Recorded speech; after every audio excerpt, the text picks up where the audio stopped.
channel Viola A Vessel. My name is Viola and it's good to see you again. I know it's been a while, it's been like 2 weeks since I posted a video, but here we are, and I'm so excited to tell you what is in my heart, what the Lord has placed in my heart. So first of all, I'll just start by thanking God, the Most High God, King of Kings and Lord of Lords, just because of who He is. He has been so faithful, He has been gracious, He has been our protector, He has preserved us, He has sustained us, and I really am so grateful. And you know, He created us to worship Him. So if I can do anything, I'll just worship Him. Yeah, so welcome. And today I want to talk about a prayerful woman, or a praying mother, or a praying guardian, or a praying sister. You know, a praying woman out there. And this is something so important because it is my obligation. It is your obligation to pray for your children, to pray for your sisters and brothers, to pray for your parents, just to be prayerful. And I'll just start with, I would just say maybe from the time I got married. And my mother and my mother-in-law, I knew without a doubt that they would be praying for me every day. They prayed for me every single day. And sometimes I was a bit lazy to pray because, to be honest, I was like, these women are praying for me. But again, at the back of my mind, I knew that I needed to do something about it. And I really never did anything much about it. Up until my mother-in-law passed away about 3 years ago. It's actually exactly 3 years ago. And I knew it was time to just pick it up from there, because I had not been that prayerful. And I felt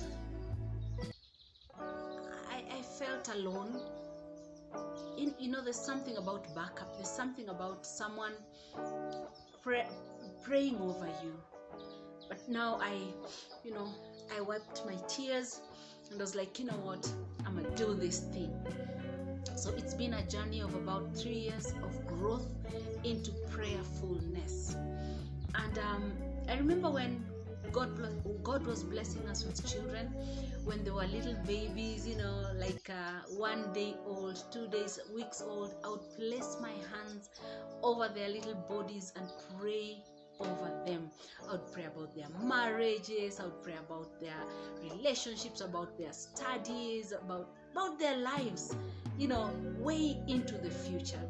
And I knew that without prayers, without that covering from God, that I just knew that was the way to go. But I was really never very serious. So it's something that the Lord has placed in my heart to talk to you about. And what comes to mind is women and prayerfulness. There's something about being a mentor, being a parent, being a sister, and being prayerful. Because when you pray, you become this person that the people around you look up to. It feels good when someone comes and tells me to pray for them or to pray for something that they are going through. I know somebody took their time to pray for me. I know my mother-in-law and my mother prayed for me every single day. And I owe it to the people who would ask me to pray for them, because I know if somebody did it for me, I would gladly do it for them. Yeah, so this brings me to Esther and the many women of the Bible that I have learned so much from. There was Ruth, there was Naomi, there was Deborah the prophetess, but then there was Esther. I learned so much about Esther because in summary, Esther was an orphan. Her parents had passed on, and so her cousin Mordecai took her in and took care of her just like his own child.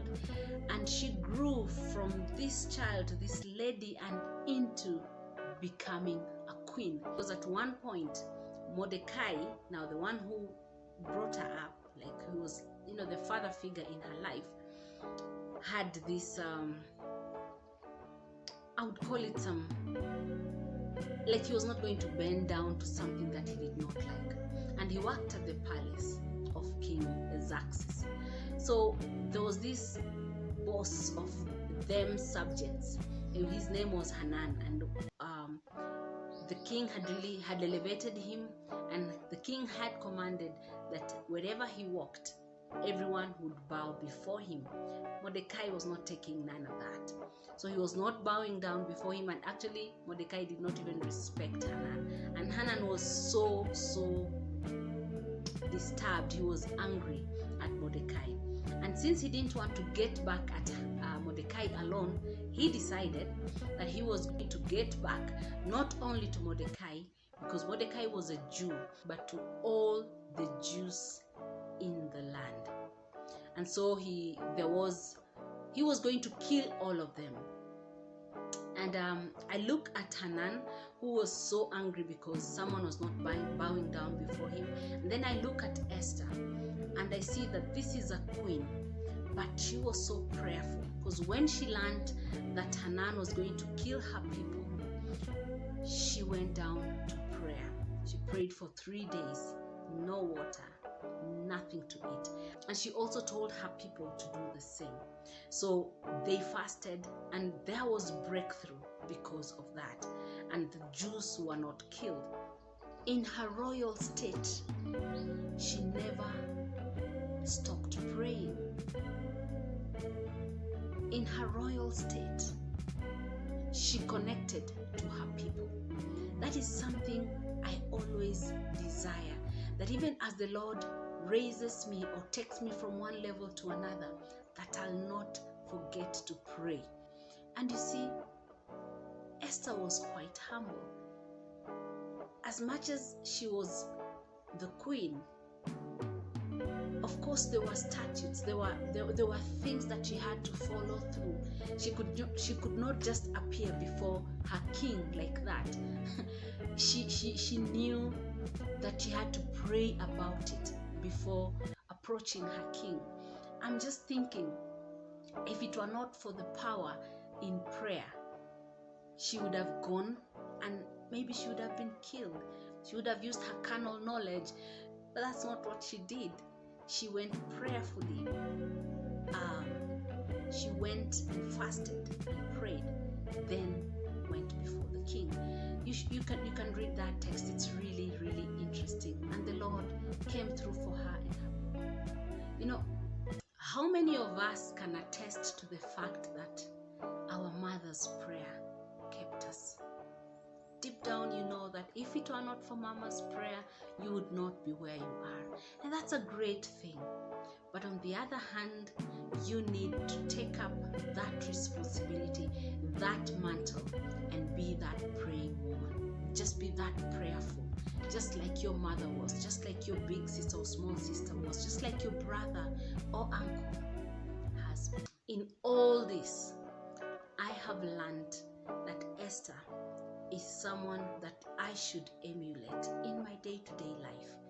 Even as the Lord elevates me, even as the Lord takes me from one level to another, I should not forget where I came from. What does that mean? Doesn't mean that I walk with dirty clothes, or I walk in a manner to suggest that I'm not in that level. No, that even as I am up there, even as you are up there, you should bring others up. You should help others. You should mentor others, so that they are able to also be used of God, so that they are able to be elevated just like you. There are a couple of things that the Lord placed in my heart that I'd like to tell you about a praying woman. A praying woman sets a precedence. This means when your children see you praying, they become just that. When the people you mentor know that you are praying for them, they become just that. So when you pray, when you become prayerful, then you set that standard. and it's going to be passed down to your children or to the people that look up to you. Number 2, a prayerful woman depends solely on God. This is something I had great difficulty with.